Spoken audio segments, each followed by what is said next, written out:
Hello, everyone, and welcome back to the Surprise Jab podcast. I'm your host, Zach Ruger, surprising you with new things every single week and jabbing you with your daily dose of UFC. I almost forgot it for a second. I almost forgot the opening jingle as I have been down in Myrtle Beach, South Carolina for the last few days. It was a good time. Good time. Learned a lot about the area, maybe some things I'd do differently if I were to vacation there again.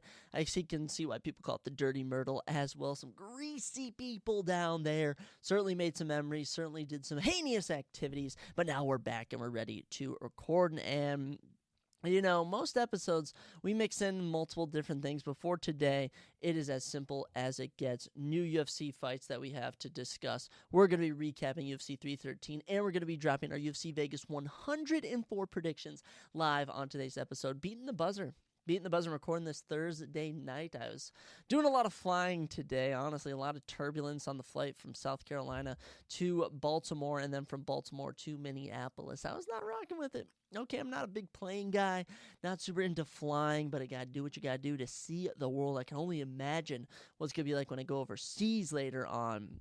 But we'll have to see. But yeah, we went 7-3 on UFC 313 for predictions, bringing our yearly total to 64-31, which I think is pretty dang good. We're going to look to up that total with our UFC Vegas 104 predictions, which we'll be giving you later on today's episode. But let's get into it. Of course, we start every episode with it. I wasn't even going to do it for this episode, but I figured, yeah, we got it. It's kind of tradition, new UFC news. So new UFC news, new UFC fights. We got a fight rebooked here. UFC Vegas 106 in Las Vegas, May 17th. Curtis Razorblades has been rebooked against Rizvan Cunha for the third frickin' time. They're supposed to fight on UFC 313, and Curtis Blades pulled out with an illness. I'm pretty sure the day of, it was so depressing. I just want to see these two fight, and if they fight and it's boring, it's just going to be a waste of our time, but they're going to be going down May 17th. It's not the main event. I don't know what the Apex main event is going to be May 17th, but whatever it is going to be better than this fight. So this will probably be the co-main event or something.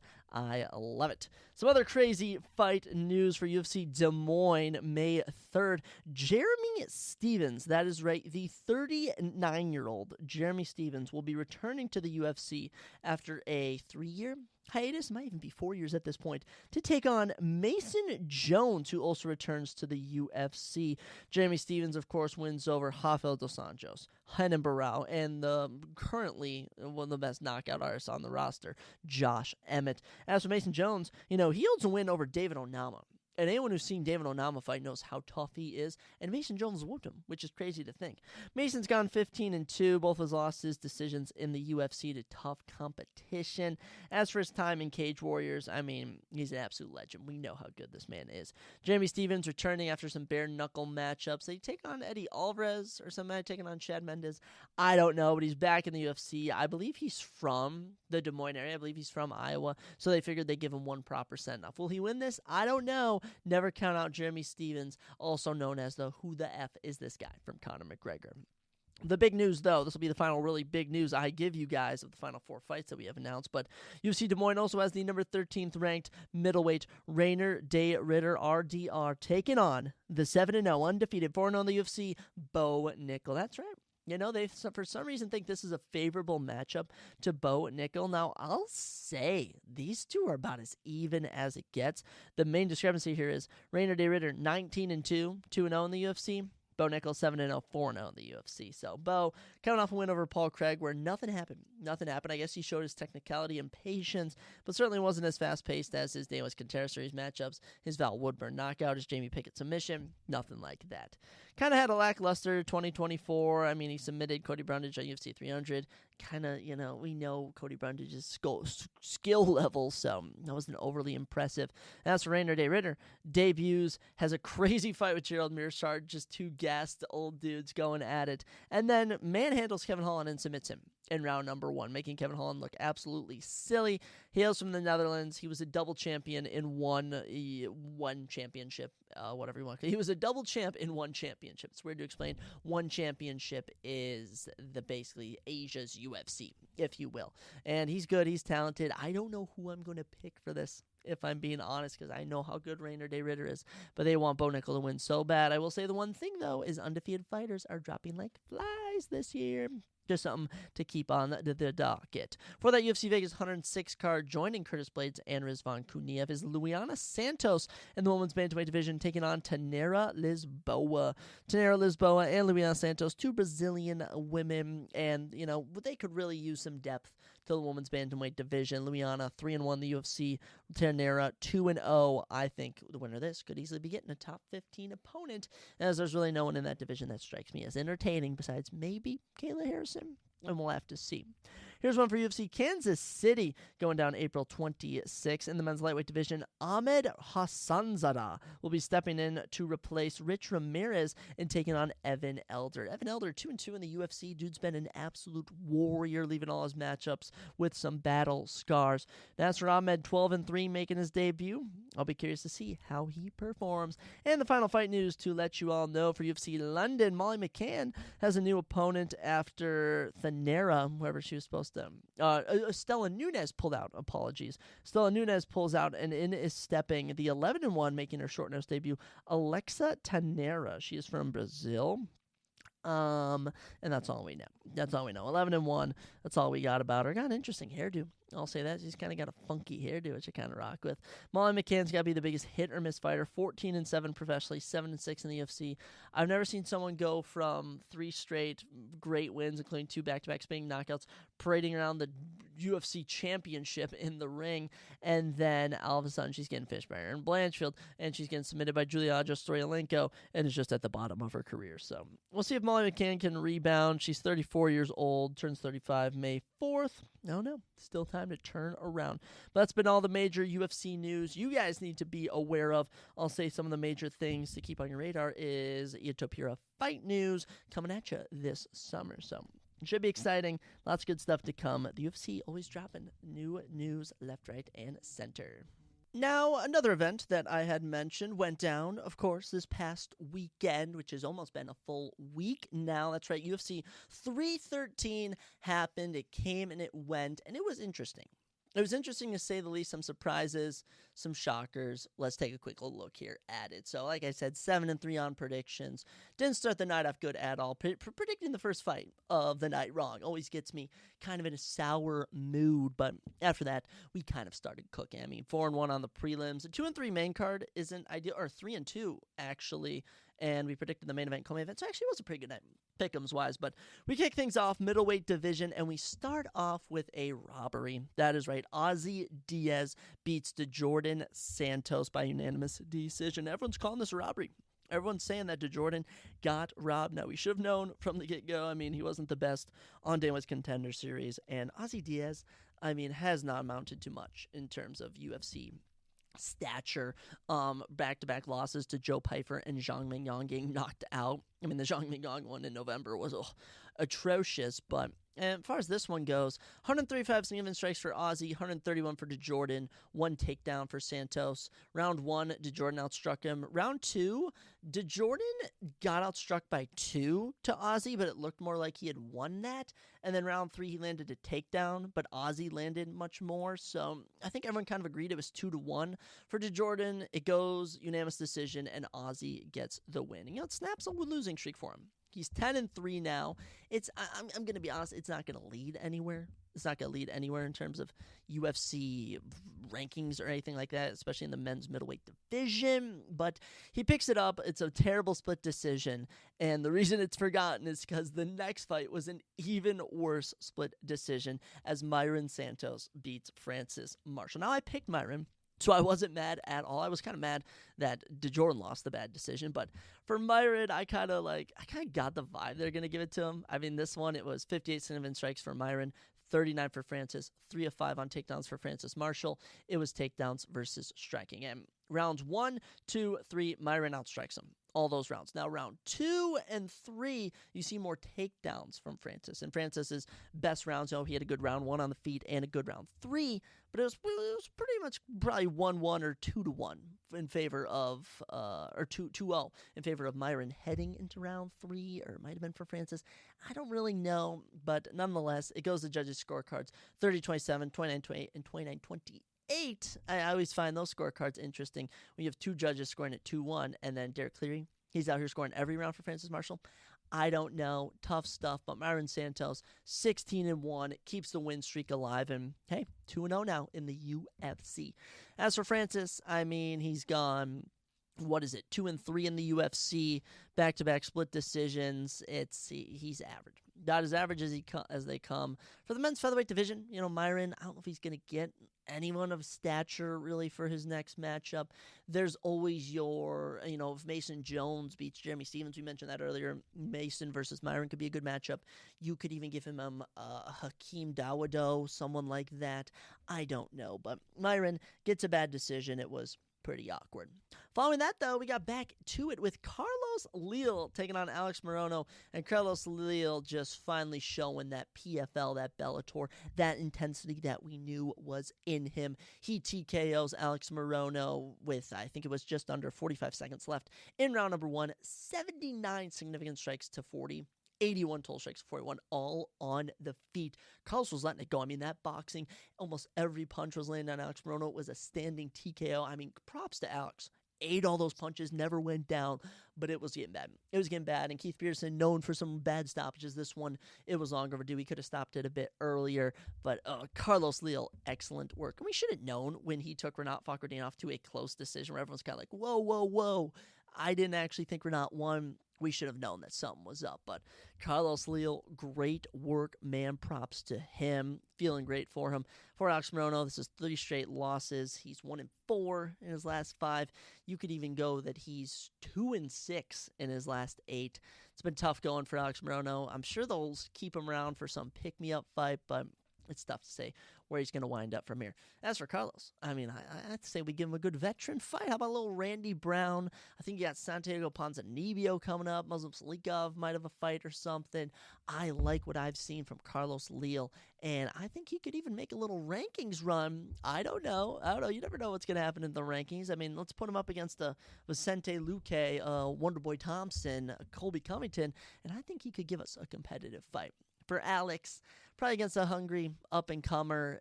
There's tons of them out there. Decent fight there.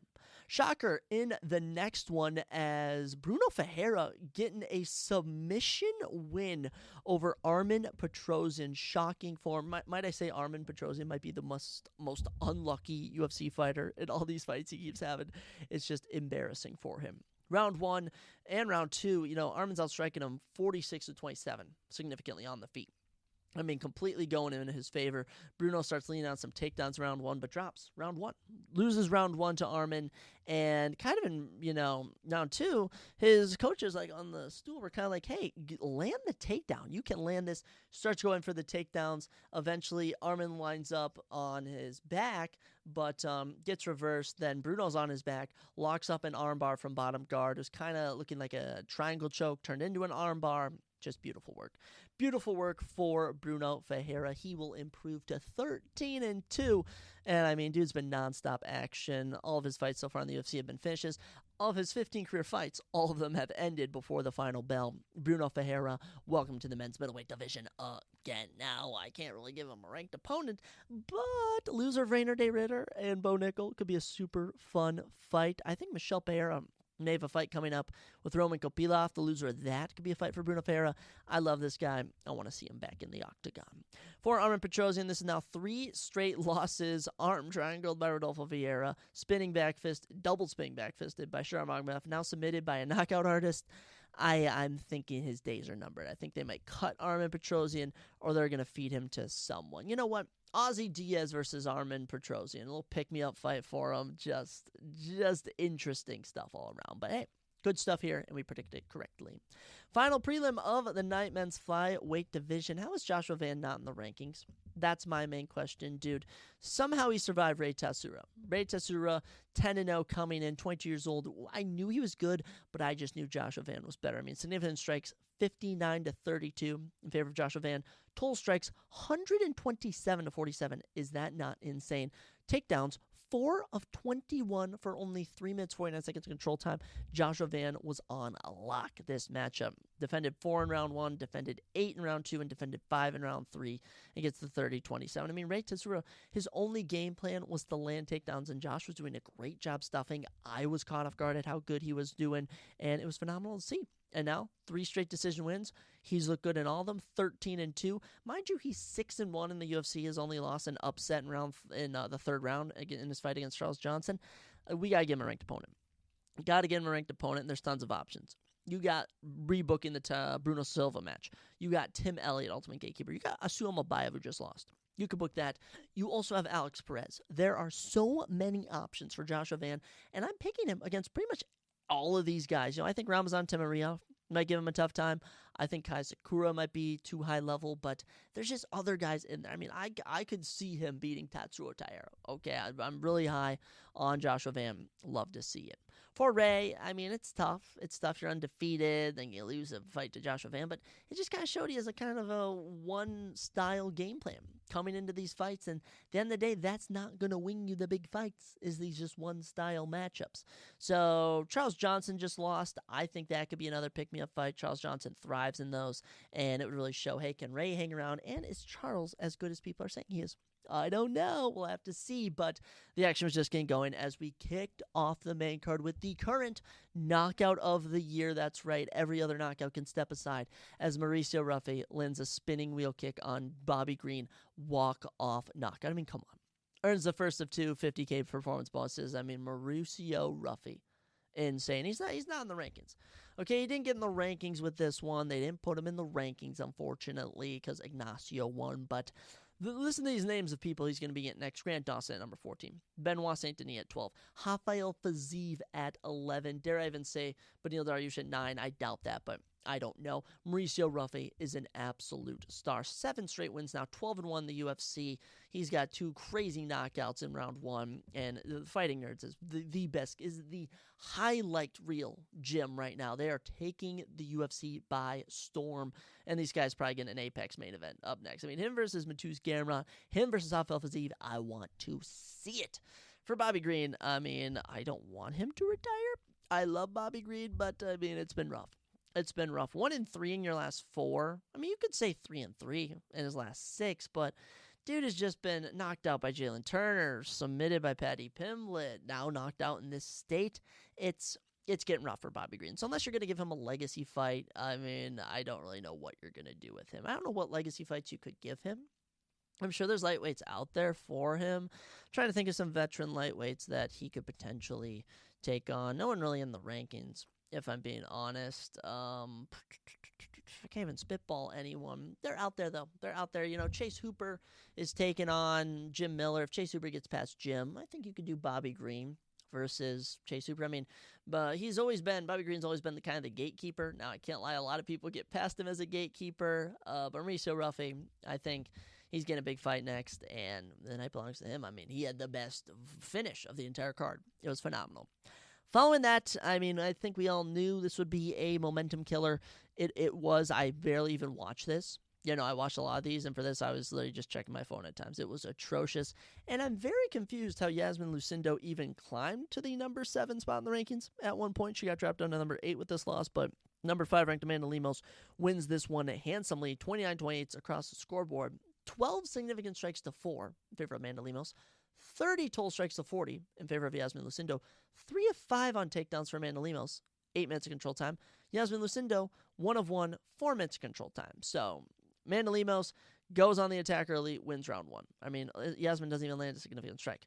Round 2, Yasmin, yet again, taken down, doesn't land a significant strike. Round 3, she finally lands her own takedown, wins round 3. I mean, this was just a lose-lose. Lose-lose for both of these ladies.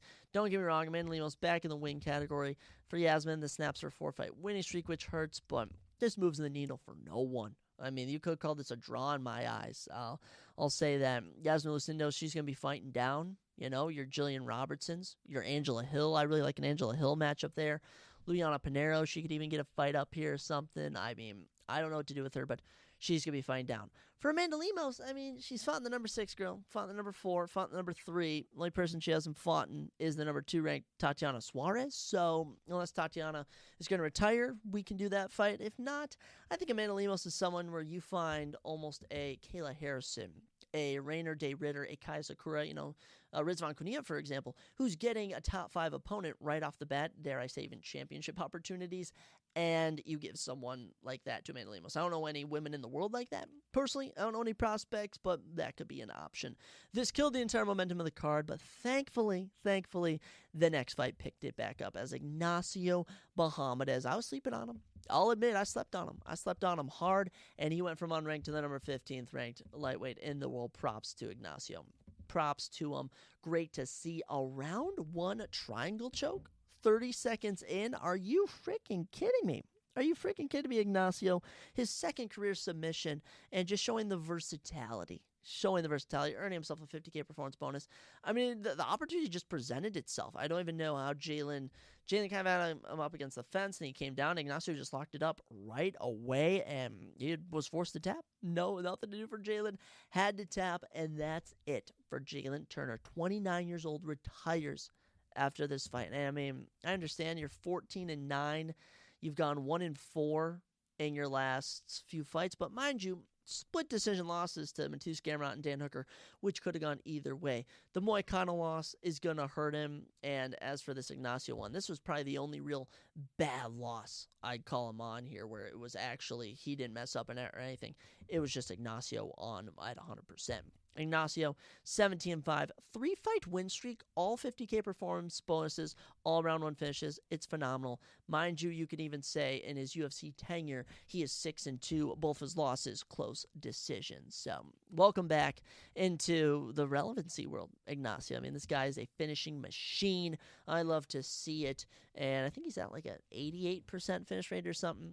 It's ridiculous. So, Jalen has retired. I hate to see it. There really isn't anything for me to give him anyway, so we'll keep him retired. As for Ignacio, it's pretty similar to Mauricio Ruffy. You got Grant Dawson right above him. Benoit Saint-Denis and Angel Alvarez are going to battle. You got Rafael Fiziev. You're going to have the loser of Michael Chandler and Patty Pimblett. You got Money Moicano. There are so many options for Ignacio. If I had to pick one opponent, I would say you do Ignacio versus... I'll do Ignacio versus Rafael Fiziev, and I'll throw Mauricio Ruffy to like Grant Dawson or someone like that. But great work for Bahamondes. Kept the momentum rolling, and it's exactly what we needed after the snooze fest that was Lemos versus Lucindo. Following that, co-main event, and if you'd have predicted that this was Fight of the Night, I don't think it would have surprised anyone. Justin Gaethje beats Rafael Fiziev 29-28 across the scoreboard in another Fight of the Night. Is it Fight of the Year? No. My current Fight of the Year is still Umar versus Merab, with a close second, Cody Steele versus Rong Zhu. All right, but this one up there wasn't as good as their first one. It's debatable. I think they both serve their own purposes. Rafael Fiziev remains at 11. Justin Gaethje remains at 3 in terms of rankings, but this is really what this fight symbolized. So, totals from the fight: 1 knockdown for Justin Gaethje, 72 submission strikes, 68 in favor of him, 98 total strikes, 81 in favor of him. Gaethje goes 0 of 3 on takedowns, gets a minute and a half of control time. Fiziev, 2 of 2 on takedowns, 40 seconds of control time. And that's how round 1 started, is these two were kind of feeling each other out striking, and then Fiziev shoots a takedown and lands it, and you're kind of like, oh, that caught him off guard. Fiziev takes round 1, and you're kind of like, oh my gosh, is he going to grapple his way to victory? Round 2, the Justin Gaethje uppercut clips Fiziev again, and props to Fiziev. He ate that, gets knocked down, survives the follow-up, and is able to make it to round 3. It was great to see. And then round 3, you get a classic stand-up fight between both of these guys. 39 submission strikes to 30. Gaethje gets it done. I mean, dude is a absolute legend. Absolute legend. It is great to see. Great to see for Gaethje, and he's in the latter stages of his career. I know people are talking about title fights and stuff. I don't know. I mean, let's look at this guy's losses since 2020. I mean, Khabib Nurmagomedov title shot, Charles Oliveira title shot, Max Holloway BMF belt. Max Holloway, champion in his own right. So Gaethje has beaten everyone else that they've thrown at him that hasn't been in a title fight. I think Islam would do him worse than the other two, and Khabib and Oliveira. So I don't necessarily know if I want to see that, but if it's true that Charles Oliveira has a fight being booked with Max Holloway, or unless they're doing Arman versus Charles, this doesn't sound like they want to do Gaethje versus Poirier as Poirier's retirement fight. I don't know what they're going to do for Poirier. To be honest, you could do Poirier Max Holloway maybe, but I don't know what they're going to do for Poirier. I would love a Dan Hooker fight. I think that would be a great way to go out. That would be bloody. That would be fantastic. But in terms of Justin Gaethje, it's probably either going to be an Arman Tsarukyan number one contender fight, or they might legit just straight up give him a title shot, because there really isn't anyone else. There really isn't anyone else, It's weird that the number 5 guy, Max Holloway, knocked him out, and Gaethje's ranked above him, but looking at where they're now in their careers, it's weird to think that MMA math kind of works. I don't know. Gaethje, he's going to retire as a top 3 guy, top 5 guy in the world, and you got to remember, this guy's been in the top 5 since, you could even say top 3, since 2019 or something. Justin Gaethje's timeless, and this was a great fight. Great fight between these two, and it had me on the edge of my seat. Now, we get to the main event. Now, people are going to say this was boring. They didn't like this, but as someone who picked Magomed Ankalaev, this was very entertaining to see. I mean, come on, guys. Come on, guys. I knew Magomed was the one to beat Alex Boa-Dampera. I told you guys, he was a journeyman. It was meant to happen. And people who watch this are going to say, I think Alex Pereira won. There's a 49-46 scorecard out there for Magomed Ankalaev, and I agree with that. The 48-47s, 48-47s, I also agree with that. Tail of the fight, here's your totals. 94 significant strikes to 76, 127 total strikes to 97. Magomed goes 0 of 12 on takedowns. So 12 takedowns defended for Alex Pereira is great. Alex actually attempted a takedown of his own comedically.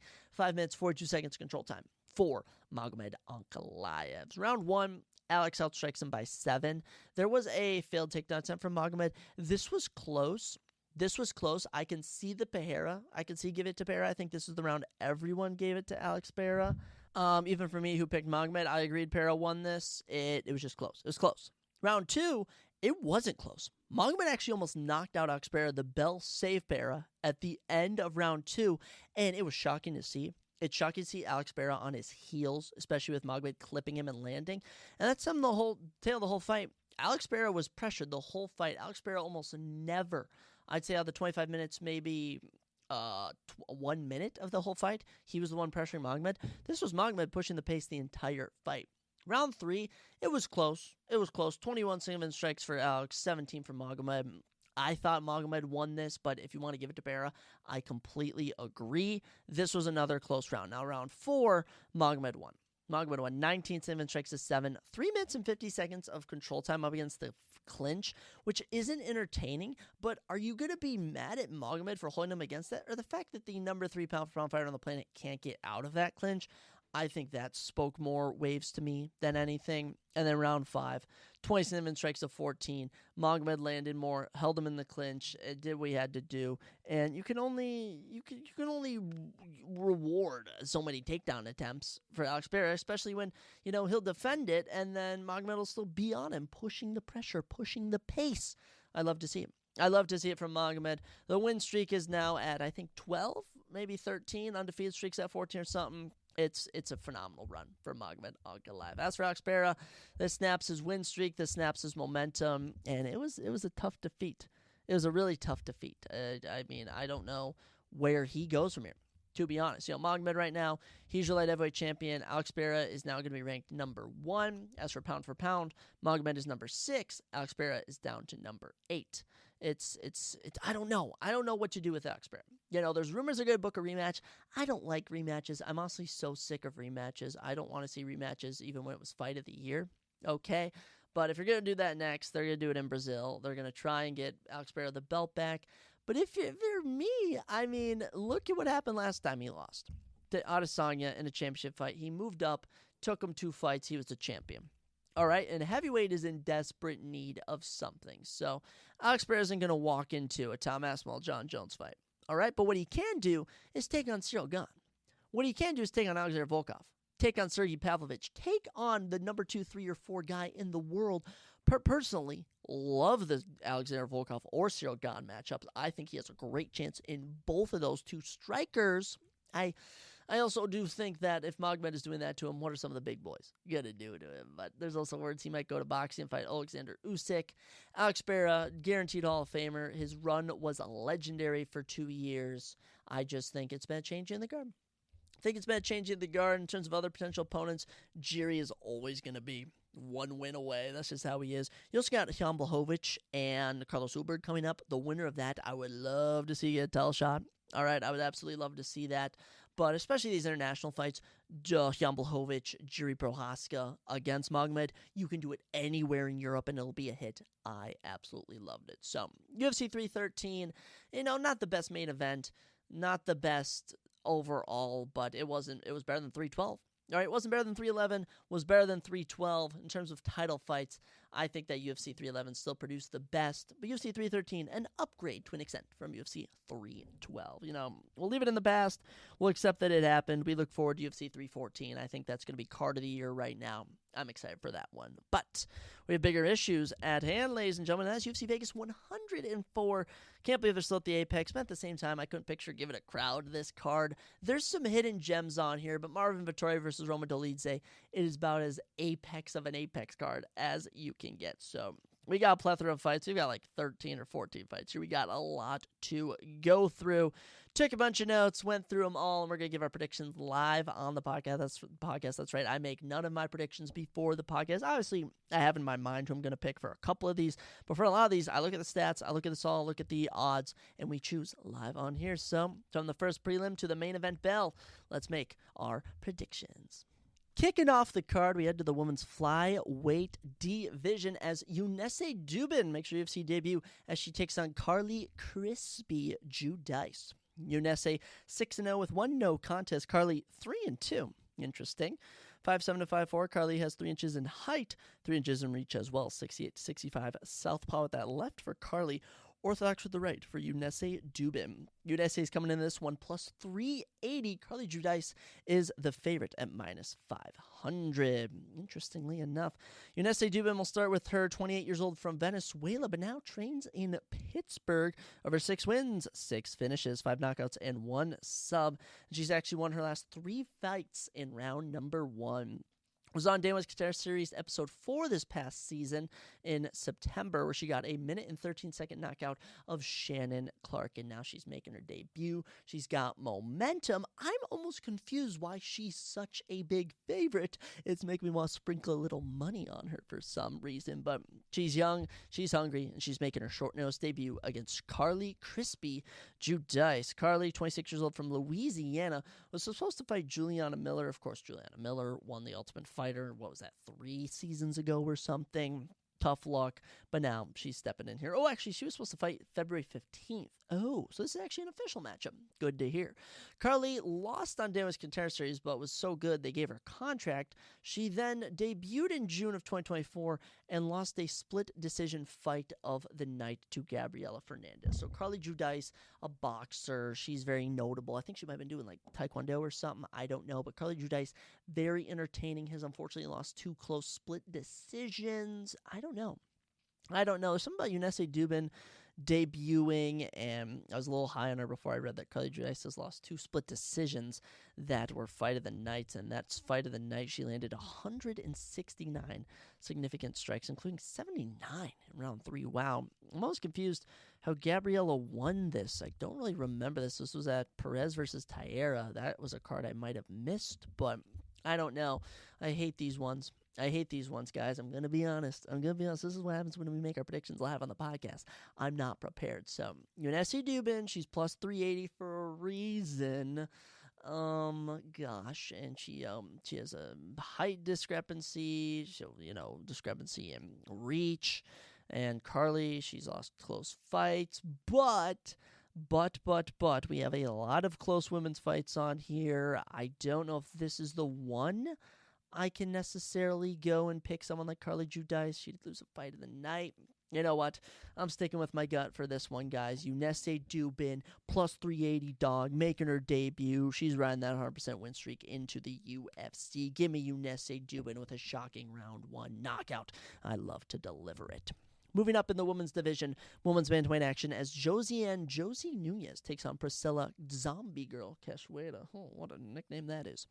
Josie Nunez 10-3, Priscilla 12-6, 5'7" to 5'2". Priscilla has 5 inches in height, but the reach goes to Josie, 67 inches, 6'5". Southpaw at the left for Nunez and orthodox with the right for Priscilla Cachoeira. Josiane minus 205, Priscilla plus 170. Love to see it. Alrighty, Josiane Nunez. Here is some interesting. Did you know she's in EA Sports UFC 5? Did you know that? Because if you didn't know that, well, now you know that she's in the game for no freaking reason.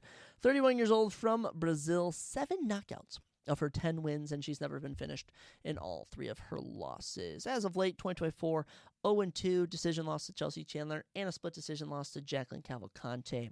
Nothing to be desired in either of those. She had a nice knockout in her debut back in 2021, but since then, 2 lackluster decision wins, 2 lackluster losses. Jose Nunez has left little to be desired, yet for some reason is in EA Sports UFC 5. Not even in the women's bantamweight rankings, but she's in the video game. You know who's actually not in the video game? Let me actually go over. Roman Kopylov is not in the game. He's ranked number 15. Rainer Ritter at 13 is not in the game. You actually have Charles Johnson, number 15. Ramazan Temuriyov, number 13. Any high-level fighters that I can point out? Just to point out, Yusuf Zalal ranked number 12. He's not in the video game. You also have who's another good one? There's got to be a good one I could use for an example. I guess maybe not. Maybe not. I guess they do got a lot of good fighters, but for Jose Nunez to be in the rankings, utterly ridiculous. Her opponent, Priscila Cachoeira, the underdog, 36 years old from Brazil, 7 knockouts as well of her 12 victories, but of her 6 losses, she has been submitted 4 times. Last 2 times out, brutally finished. I mean, Miranda Maverick and Jasmine Jasudavicius ran through her. It has been over a year since she last fought, when Jasmine Jasudavicius actually murdered her, landed 303 total strikes, leading to a round 3 TKO. It was brutal. UFC career has not really gone ideal for her. 4-6, and she's been finished in half of her losses, but all of her wins have been pretty entertaining. Knockouts, fight of the nights against Jian Kim, how random. It's just been hit or miss with a lot of the fights you see with Priscila Cachoeira. Tough losses. I mean, you have to debut against Valentina Shevchenko, you then drop one to Molly McCann, drop a decision to Lulia Carolina, drop one to Jillian Robertson. I absolutely love fights like this because they're counting Priscilla out. She's the underdog, and this is a close women's fight. And how awesome would it be if we open the night off with multiple underdogs winning? Jose Nunez is 5'2". I've just seen nothing but 4 straight terribly boring decisions. Give me Priscila Cachoeira to get a little, 7 knockouts, so she doesn't really do much. She doesn't really do much grappling. But you know what? Round 1 knockout for Priscila Cachoeira.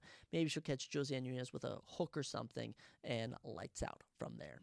After those 2, hopefully not snooze fest, but I would expect nothing less. We're back in the men's division. Flyweight action as Daniel Perez takes on Andre Mascote Lima. I'm actually a little excited to see Andre Lima back in action. Daniel Perez, 17-6. He's coming in as the plus 245 underdog at minus 310. Andre Lima, 10-0 undefeated, is the favorite. 5'7" to 5'6". Andre's got an inch in height, also an inch in reach, 67 to 66. Orthodox stance for both of these gentlemen. Andre Lima, love watching him fight, man. 26 years young, from Brazil. Of his 10 wins, 5 knockouts. And he is, of course, the fighter who in his UFC debut was bit. That Igor Severino. Can you freaking believe that? I honestly can't. Now, I will say his last 2 fights, close against Mitch Raposo and Felipe Dos Santos, but he's still undefeated. He's still kicking it, and he got bit, and he made the bite mark into a tattoo. You can't get much better than that. You really can't. You really can't get much better than that. So, Andre Lima, young, hungry, up-and-comer in the flyweight division. You love to see it. In the winner of this, hey, you could always get a little Kaya Sakura. I don't know. Maybe a little lower-ranked flyweight can always happen. Daniel Perez, his opponent, 36 years old, so a 10-year age discrepancy here. He is from Spain and has 13 finishes and 17 wins, 7 knockouts, 6 subs. And then, 3 of his 6 losses have came by submission. UFC debut in 2023, submitted in round 1, had 1 fight last year, beat Victor Altamirano by unanimous decision. Look, I already had this one in mind. Decision win for Andre Lima. His skill set has impressed me much more than Daniel Perez has. And plus, I'm just a fan of Andre Lima. So, yes, this is a biased prediction. If Daniel Perez wins, I'll let you just go, are you freaking kidding me? Are you freaking kidding me, Andre? That's exactly what I'll go. My 310 favorite, too. I know I'm picking underdogs in the women's fights, but, come on here. Back in the women's division again. Last time of the night, though. Fingers crossed. Stephanie Rondinha Luciano takes on Sam-Page Hughes. Stephanie, 6-1-1, minus 260 favorite. Sam Hughes, 9-6, the plus 210 underdog. 5'6", 5'5". Stephanie has 1 inch in height and 1 inch in reach. 65-64 orthodox stance for both of these ladies. Sam Hughes Coming into this one, we'll start with her. 32 years old from Washington, has 5 finishes in her 9 wins, 2 knockouts, and 3 subs. Of her 6 losses, she's been knocked out and submitted once. So far in the UFC, she's gone 4-4, about as even as you can be. All of them but one coming by decision, where actually one she got injured after round number 1, and actually another one she got TKO in round number 2. But in 2023, had 1 win over Jacqueline Amorim. Last year, decision loss to Jasmine Jaraguay, and a decision win over Victoria Dudikova. If anyone remembers that, is that the one where Victoria Dudikova shoved her coach when she lost? Oh no, that was the Fatima Klein loss. That's what that one was. But Victoria Dudikova long gone. Sam Hughes still kicking it. Can't lie.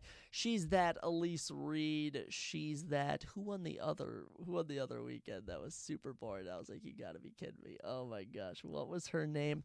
Was that at UFC 3? No, that was on, I think that was at Seattle. Wasn't it? Oh, it was JJ Aldrich. I mean, I'm not trying to be mean, but just typical decision machines here.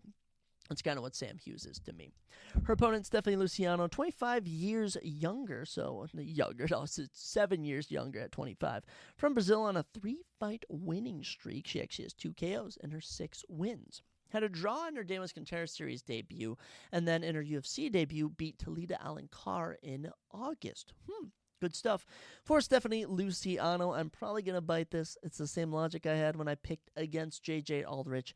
I'm not interested in Sam Hughes. I'm interested in Luciano. She's younger. She's hungrier. She doesn't have the finishes, though. But after seeing what she did to Talita Alencar, she landed some knockdowns, was able to defend some takedowns. I think Stephanie Luciano can do the same here and beat Sam Hughes by unanimous decision. That's a prediction. Take it to the bank. Take out a loan. Put your house on it.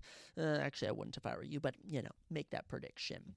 Men's division up next. Bantamweight, Carlos Pequeño Vera back in action as he takes on the debuting Josias the KO Wizard Musasa. I mean, do I even need to go over the stats? I think we know who I'm picking.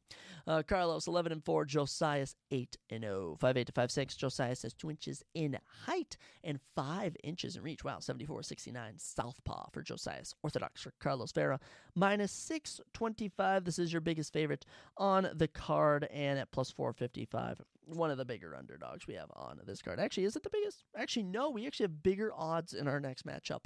My bad. But Josias, 26 years young, from the Dominican Republic of the Congo. Not to be confused with the Dominican Republic. This is the Dominican Republic of the Congo. This man has 8 wins, 7 of them by knockout. The only fight that he didn't have by a knockout was actually his Damas Contreras Series fight in September, where he beat Otari Tanzaloni by unanimous split decision. Split decision. He got outstruck, but he used some grappling. Is Josias by a fraud check down? I was kind of high on him.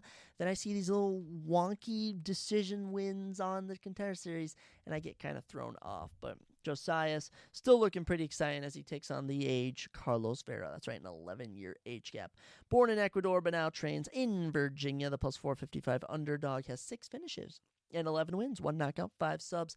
And of his 4 losses, he's been submitted twice. He was coming from, I believe it was the last season of The Ultimate Fighter. Actually, I think it was the one before that. It was I think he fought on, I honestly don't know. I don't watch The Ultimate Fighter anymore. But Carlos Vera has debuted against Rinya Nakamura last February, a year ago, and got controlled for 13 minutes of the 15-minute fight. So, didn't get to see much from Carlos. He also lost to Brad Katona on The Ultimate Fighter. I do know that for a fact. I don't know much, but I do know that. So, he's coming in this one, not the most momentum. Josias is younger. He's hungrier. If Carlos fraud checks him, I will be very surprised, but we're going to ride with Josias Masua. I mean, what is his actual name? Musasa. That's how you say it. It's, we just keep bringing up the undefeated fighters, and they all can't lose, right? Right? If Carlos Vera beats Josias, now that would be the biggest upset of the night by far. Despite what I'm about to tell you, as these are actually the biggest odds of the night, staying in the bantamweight division, as Su Young Yu, Jiu-Jitsu is his nickname, takes on AJ the Savage Cunningham. And Su Young Yu is -700 favorite. AJ at +500 is your underdog. Su Young Yu, 14-3, 2 no contests. He's good. AJ Cunningham, 11-4. 5'10" and 5'6". AJ has 4 inches in height and also 6 inches in reach. 71-65. Orthodox stance for both of these gentlemen. AJ's got the size, though. That's what I'll say for this one. AJ does have the size. let's not sleep on him with that. Soo Young-Yu, 29 years young from South Korea, currently riding a 3-fight winning streak, 8 finishes in 14 wins, 3 knockouts, 5 subs, and of his 3 losses, he's been knocked out once. Actually, was it submission? I can't recall. Fought on the last season of the road to the UFC, if you want to call it a season. Picked up 2 wins there in China. Dominated Bargang Giseli to a unanimous decision victory. Did what he had to do on the feet. Landed in takedowns when he needed to. Soo Young-Yu is a big favorite in this one. Don't know much about him, though, except the fact he's a my 700 favorite and is coming into the UFC from South Korea. His opponent, A.J. Cunningham, 30 years old from Arkansas, 8 finishes and 11 wins, 4 knockouts, 4 subs. And of his 4 losses, he's been knocked out twice. Actually had a fight booked in September against, I think it was Morgan Sharif for some reason, but that one was canceled. I don't know if he pulled out. I think he did pull out because didn't Chepe Marisco step in? I can't recall, but A.J. fought on Season 7 of Daniel's Katara Series, finished in Round 2 by Stephen Wynn, and then made his UFC debut in March on short notice against Ludwig Klein, and got head kick knocked out. So if AJ is going to pick up a win, it's going to be against Soo Young-Yu on this random Apex card, but minus 700, a name like Soo Young-Yu, his nickname's Jiu-Jitsu. Give me a little submission win here for Soo Young-Yu. That's what we'll say. He has 5 subs. Let's make it 6. Let's make it 6, Soo Young-Yu. I'll ride with you. Ooh. You, as in me, will ride with you, as in you, Sue. I don't know what I'm saying, but yeah, these Apex cards really get screwy, especially when they have all these fights. Oh gosh, this might really screw up our predictions record for the year. Unless we predict them all correct, then I'd be an absolute wizard. After that, I don't know when the main card officially kicks off. If they're going to go with 5 or go with 6, but nonetheless, if it is 5 or 6, I'm assuming this will be the final prelim any which way, which it should be the co-main event. I like the booking for this makes no sense. This would be like I don't know any good comparisons, but here you go. Heavyweight action as the number. Where is he at now? Where's he at now? The number 12 ranked heavyweight, Waldo Cortez Acosta, will be taking on the unranked Ryan Superman Spann. Salsa boy, Waldo Cortez Acosta, 12-1. Ryan Spann, 22-10, 6'5" to 6'4". Ryan was a tall light heavyweight. He has 1 inch in height. He also has 1 inch in reach, 79-78. Orthodox stance for both of these boys. Minus 175, Waldo is the favorite. Plus 140, Ryan is the underdog. Let's start with Waldo, guys. You know him, you love him, maybe you hate him, but 33 years old from the Dominican Republic, not the Congo, the Dominican Republic. He now trains out of Phoenix. 6 wins by finish of his 12 total wins, 5 knockouts, 1 sub. And actually had a fight booked in October against, I have no clue. I honestly cannot recall who Waldo was booked against, but he was able to get a fight last May, also won in January. He's been a decision merchant. Don't be fooled by his knockout of Lucas Brzezic. This dude is a decision merchant. The Rebels Despange win was a loss for fans. Let me say that. Grappled him through all 3 rounds, and Rebels couldn't do anything, and then Waldo couldn't do anything on the ground. It was really embarrassing to see. So Waldo, 5-1 the UFC, all but won by decision. I can't be bothered with Waldo Cortez Acosta. It's funny to think he's at number 12. If you were to take on anyone above him in the rankings, maybe save Tai Tuivasa, Marcin Tybura. Actually, no, I think Marcin runs through him. I'm not really picking him to beat anyone, so I'll be interested to see how he does in this one as he takes on the former light heavyweight Ryan Spann. Ryan Spann, 33 years old from Texas, is the plus 140 underdog. 6 knockouts, 13 subs, 19 of 22 wins by finish. Gotta love it. Now, of 10 losses, 7 of them came by finish, 4 by knockout, 3 by sub. So Ryan has only been to the judges' scorecard 6 times in his career of his total 32 professional bouts. Picked up a win over Ovince St. Preux in October, getting a round 1 guillotine choke. That was at heavyweight, but Ovince St. Preux is not an actual heavyweight. So this is where you're going to get a grasp of if Ryan Spann is capable of hanging with the light heavyweight. And the real heavyweights, not the light heavyweights. Ryan's been with the UFC since 2018. This dude has fought just about anybody. He's knocked out Rogério Nogueira. He submitted Devin Clark. Took Sam Alvey to a split decision, goofy enough. Almost knocked out Johnny Walker, dropped him 2 times in 2 minutes, and then got TKO'd. Funny enough, Might have retired Misha Serkinov with a nasty TKO. He's been submitted by Anthony Smith, lost a terrible split decision to Anthony Smith. He's been submitted in a main event by Nikita Krylov. He damn near retired Dominic Reyes. He almost cranked the neck off of Ion Kudalaba. He's been knocked out by Bogdan Guskov, and he's also cranked the neck of Owen St. Preux so bad I thought he was going to snap his spine. This one's 50-50. Odds makers know it. It's almost more fun to pick Ryan Spann for this fight.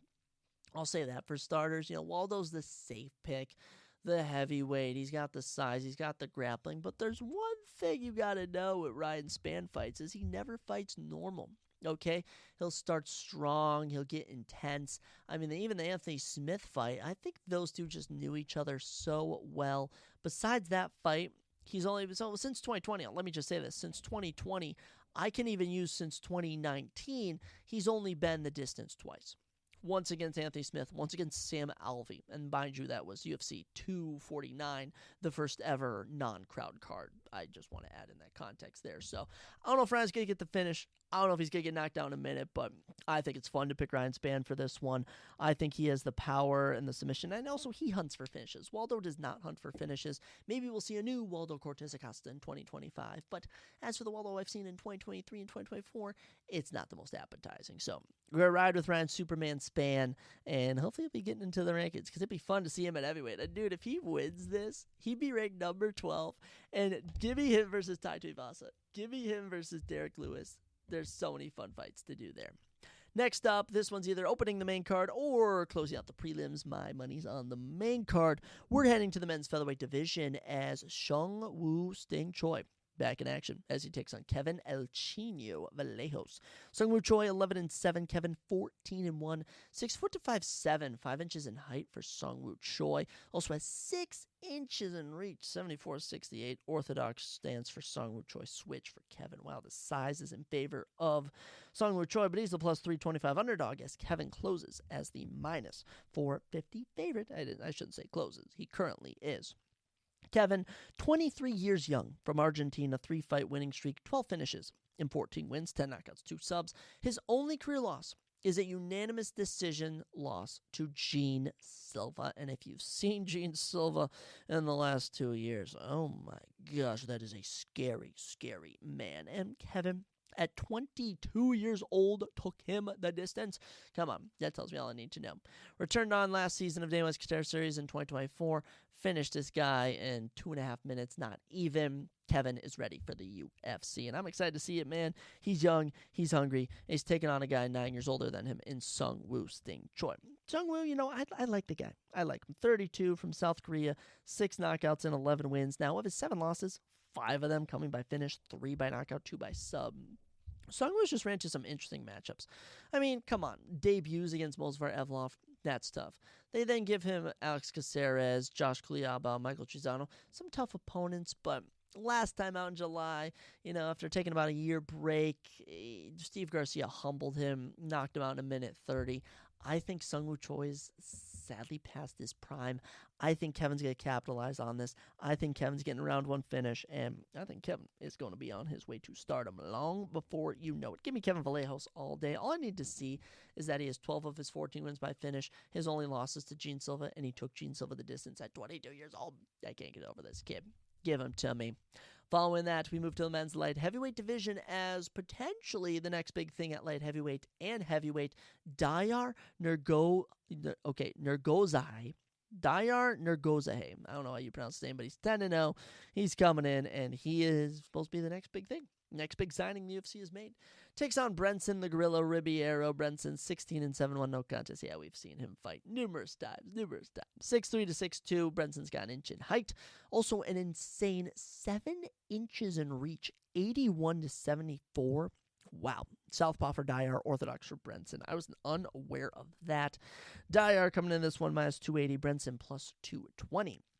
Dayar Nergozai, 27 years old, from Kazakhstan. Boys with probably, I'm forgetting his name, Bekmad. Who was my boy that was watching at Ignite Fights? Oh no, Bekmad Nurmagomedov. I'm butchering his name. Maybe even Hamzat, or not Hamzat, Shavkat Rakhmonov. Maybe they're all boys. over there in Kazakhstan. But Dayar, 6 knockouts, 2 subs, 8 of his 10 wins coming by finish. And he fought on my birthday in 2024, and he got a round 2 head kick knockout over Bartosz Kryov. So Dayar, welcome to the UFC. His debut has been a long time coming, and they finally found him an opponent to make his debut, and it's not too bad. It's an action-packed guy in Brenson Ribeiro. Brenson, 28 years old, from Brazil. 15 of his 16 wins by finish, 9 knockouts, 6 subs. Now, of his 7 losses, 5 have came by finish, including 3 by knockout. So, not the prettiest. Mind you, those losses, Zhang Mingyang and Magomedov, interesting stuff there. For Brenson, picked up a win over Kyle Machado in November. Lackluster performance. Look, give me Dayar all day. I mean, if Dayar gets humbled, the UFC just really can't break anyone into the light heavyweight or heavyweight divisions. They're really doomed. Dayar, we'll see how he does. He's 10-0, coming from Kazakhstan. He's either going to be a big hit or a big bust. There is no in between. I'm going with big hit. Dayar, don't let me down. We need to give him about Dayar the dinosaur. Nergoza, hey. Ooh, I think I just gave you a new nickname, and you can do a little roar on the way to the octagon. Is that cringy? No, Dayar. You'll have to separate yourself. Moving up into the for sure main card, bantamweight action, as former guy here in Damon Blackshear, Damon the Monster Blackshear, who was on the verge of the rankings, man. He almost did it in his last fight. He was so close in this one. He'll take on Cody the Renegade Gibson, though. Damon, 15-7-1, Cody, 22-10. Both men are 5'10", 72-inch reach compared to 71-inch reach for Damon. Switch stance for Damon Blackshear. And orthodox for Cody Gibson. Okay, it's D-A-apostrophe-M-O-M. I think it's Damon Blackshear, but I keep going Damon. Oh, no, I think it's Damon Blackshear. Whatever it is, Blackshear's the last name. And Blackshear's the minus 400 favorite. Cody's the plus 310 underdog. That's right. Damon Blackshear, coming to this one, 30 years old, from North Carolina, 12 finishes in 15 wins, 2 knockouts, and 10 subs. Not too bad. His only career loss by finish was in his July 2024 matchup against Montel Jackson when he got knocked out in 18 seconds. And that was the fight I was referencing. Also had a fight against Mario Batista in 2023. I just think this dude has drawn some tough competition. Had to fight Floyd Bashrat. Had a draw against Yusuf Salal. Damon only fights tough opponents. Took on a guy in Cody Stammen at UFC Vegas 100. Submitted him in round number 1. Do want to add that. So he's coming off a win, a performance of the night too. Damon, very action-packed. He has only the 4th twister submission in UFC history. Actually, it might be the 3rd. I think it went Korean Zombie, Bryce, and then Damon Blackshear. I think that's how it is. And even knocked out Luian Lacerda in 2023. So, Damon, he's action-packed, he's hungry, and his only losses are to top-level guys. I mean, come on. Put some respect on his name. And here's a guy who definitely wants people to put respect on his name, Cody Gibson. Cody the Renegade Gibson, 37, from California, 12 finishes and 22 wins, 7 knockouts, 5 subs. Of his 10 losses, he's been submitted 4 times.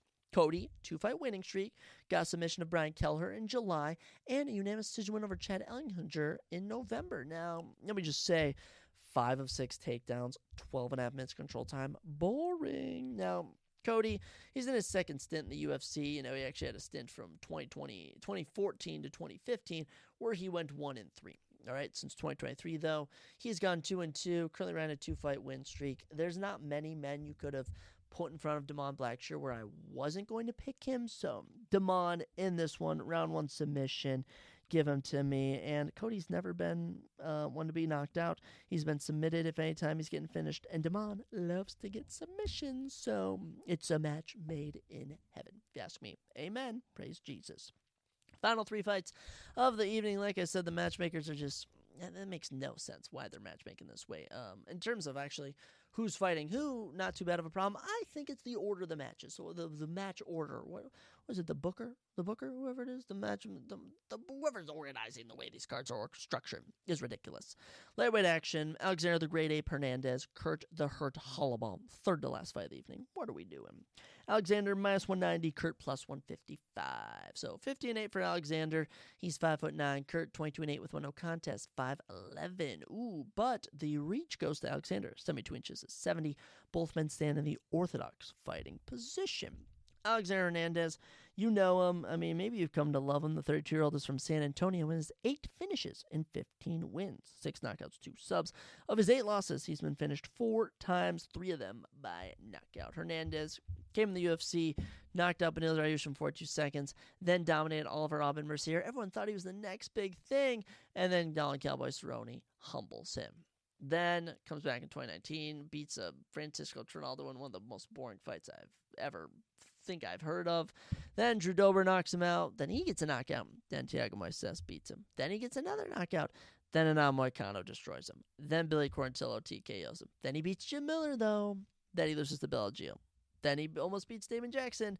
Bad split decision. He then gets a close split decision in October of last year against Austin Hubbard. So he's coming off a win. This dude is just... He hasn't really altered his game plan, honestly, in the, 7 years he's been in the UFC. But hey, it's 2025. Always time to change. He takes on the seasoned Kurt Holobaugh, 38 years old, 6 years older, from Louisiana. 7 knockouts and 10 subs, 17 of 22 wins by finish. Of his 8 losses, he's been finished twice. Once by knockout and once by submission. Kurt, coming off a win over Kanan Kruiski in July, suffered a loss to Trey Ogden in March, so 1-1 isn't too bad. Won the Ultimate Fighter in 2023. Good for him. Beat Austin Hubbard with a triangle choke. Before that, he had a stint in the UFC from 2013 to 2018, where he managed to pick up 0 wins, 5 losses, and 1 no contest. So, not the best look for Kurt Holobaugh. I mean, I'm going with a decision win for Alexander Hernandez.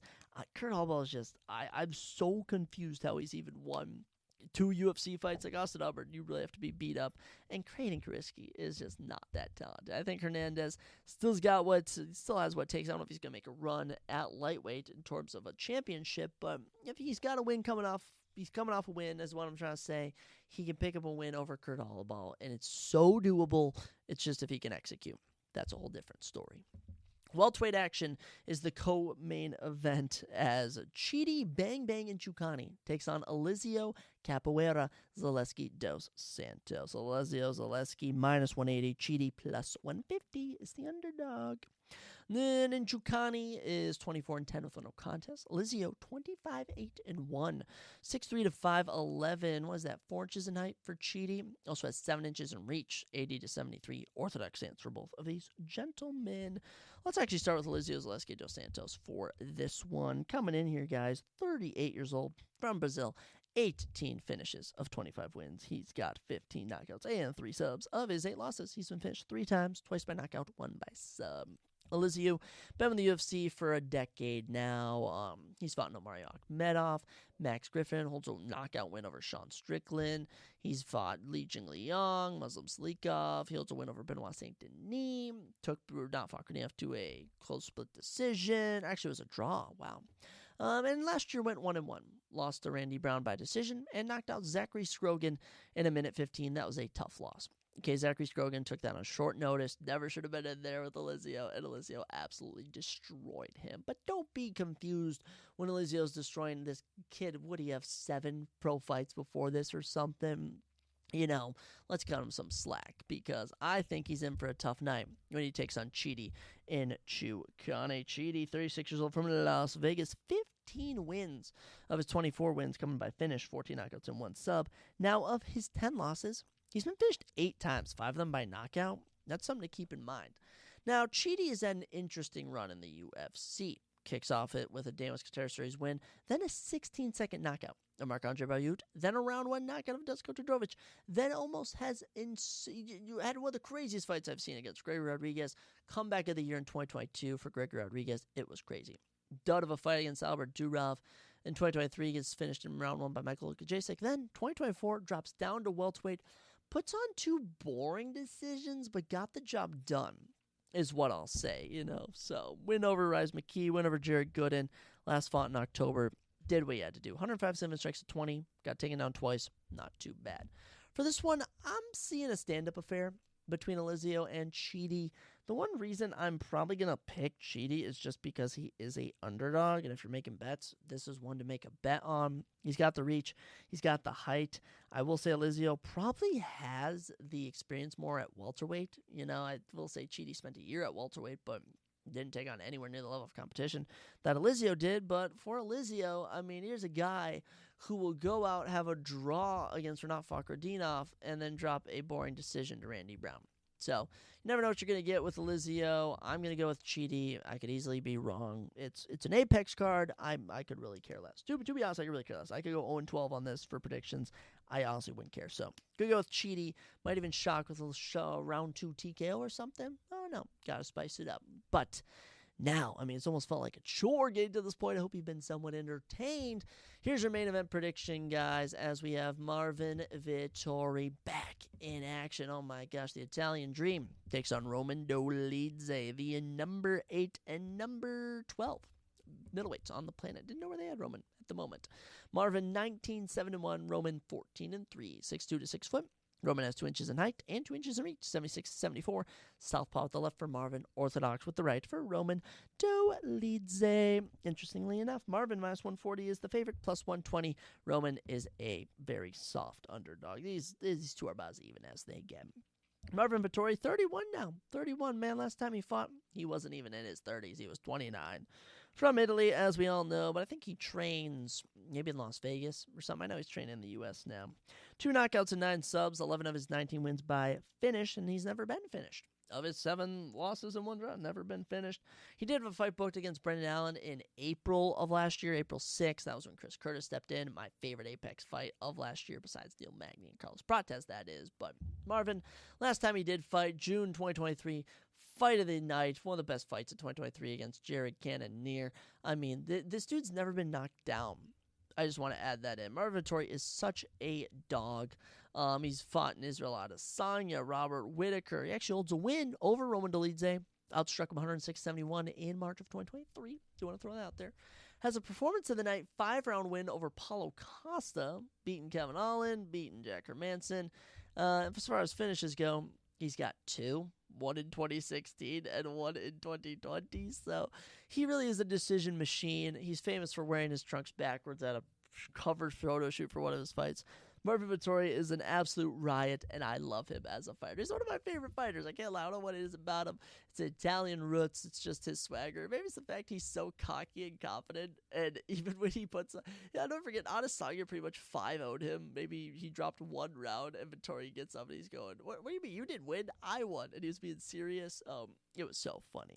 His opponent, Roman Dolidze, 36 years old, is 5 years older, from Georgia, 11 finishes in his 14 wins, 8 knockouts, and 3 subs. And also, in his 3 losses, he's never been finished. Good to know.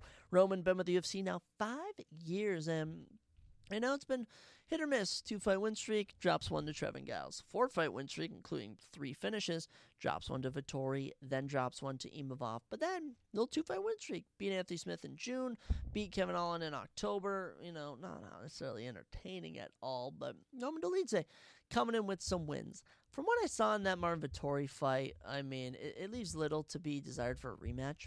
If anything, I would have loved to have seen maybe Marvin Vettori take on, who could I think of? Marvin Vettori versus maybe, probably Bo Nickel, honestly, would have been entertaining, and we could have had Roman Dolidze be fighting, gosh, I don't even know, Roman Kopilov? I don't even know, guys. I don't have guesses, but these two are fighting each other. We're getting the rematch.